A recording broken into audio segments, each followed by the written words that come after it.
গত রাত্রে আমি 1:15 দিকে আমার কাছে খবর এসেছিল এই ধরনের ঘটনাটা নিউটাউনে ঘটেছে।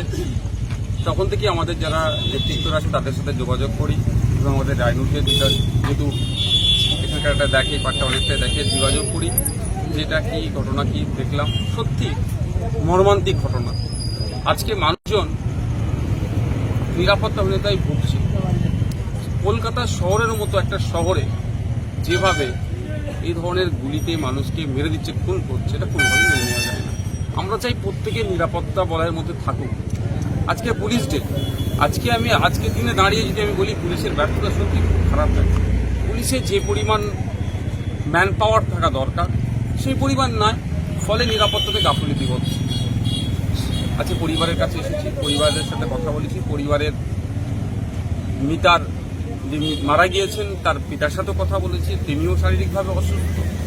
জাস্ট এই পরিবারটা একটা সুন্দরভাবে খুশিয়ে উঠছে, আর্থিকভাবে আস্তে আস্তে স্বাবলম্বী হচ্ছে। ব্যবসায়িক কারণে যতটুকু শুনতে পেলাম খুন হতে হলো, এটা কোনোভাবেই মেনে নেওয়া যায় না। আমরা তো আর মৃতকে ফিরে দিতে পারবো না। আমাদের সর্বোচ্চ দিয়ে আমরা চাইব যে বা যারা এর সাথে যুক্ত, এই কনস্পিরেন্সির সাথে যুক্ত, এই হত্যাকাণ্ডের সাথে যুক্ত, প্রত্যেককে শাস্তি পাক।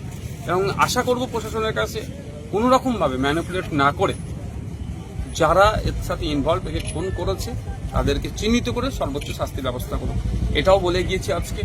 আমি একজন জনপ্রতিনিধি হিসাবে তাদেরকে আশ্বস্ত করেছি আমার একটা নৈতিক কর্তব্য দায়িত্ব আছে। ওনারা যদি চান আমি আমার পক্ষ থেকে, যেটা সম্ভবত বারাসাত কোর্টেই হচ্ছে, এটা বারাসাত কোর্টেই মামলাটা চলবে, বারাসাত কোর্টে আমি আমার পক্ষ থেকে একটা উকিল দাঁড় করাবো, যাতে এই কেসটা সুষ্ঠুভাবে চলে এবং কেসের তদারকি যাতে আমরা করতে পারি, কোন জায়গা আছে, প্রোগ্রেস কি আছে, যথাযথভাবে জানতে পারি এবং পরিবারকে আপডেট দিতে পারি এবং পরিবারও একটা বুঝতে পারে যে কেসটা কোন জায়গায় গড়াচ্ছে বা কতটা জায়গায় ডিপি আছে কি আছে জানার জন্য পরিবারকে আমি আজকে বলে গিয়েছি। পরিবারের যে মারা গিয়েছে তার বর্দা অলরেডি এখন পোস্টমর্টমের জন্য ওখানে আছেন, ফিরলে আমাকে জানাবেন বলেছেন, আমি এটা নিতে প্রস্তুত আছি। আবারও বলছি, যেভাবে এই ধরনের গুলিকাণ্ড হচ্ছে রাজ্যে, সাধারণ মানুষের নিরাপত্তা নিয়ে প্রশ্ন থেকে যাচ্ছে। সাধারণ মানুষ আজকে যারা আমাদের ডে লেবাররা রাত্রে নিউটাউনের ওই দিক দিয়ে বাড়ি ফিরে, তারাও তো আজকে আতঙ্কিত। এই আতঙ্কমুক্ত করার দায়িত্ব হচ্ছে প্রশাসনের। আশা করব প্রশাসন দায়িত্ব নিয়ে কাজ করবে।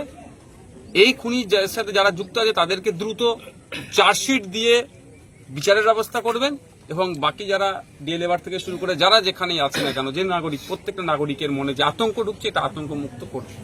সারা রাজ্যে তো এরকম ঘটনা ঘটছে, তো এই ঘটনার উপরে বিচার ব্যবস্থা কেমন এগোবে বলে আমার মনে হয়?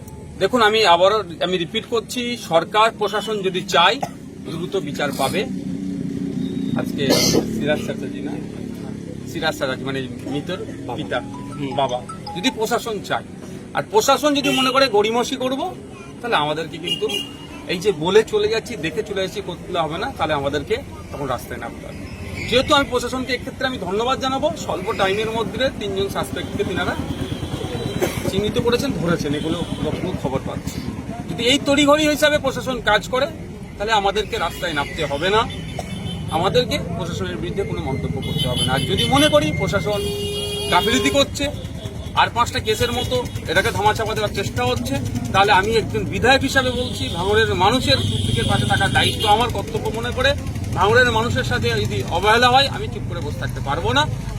আমি আমার আইনি লড়াইয়ে যাব, আলাদাভাবে পুলিশি অ্যাকশন নিয়ে আইনি লড়াইয়ে যাব এবং সাথে সাথে আমি আপনার ভাঙড়ের মবকে নিয়ে রাস্তায় নামতে বাধ্য হব।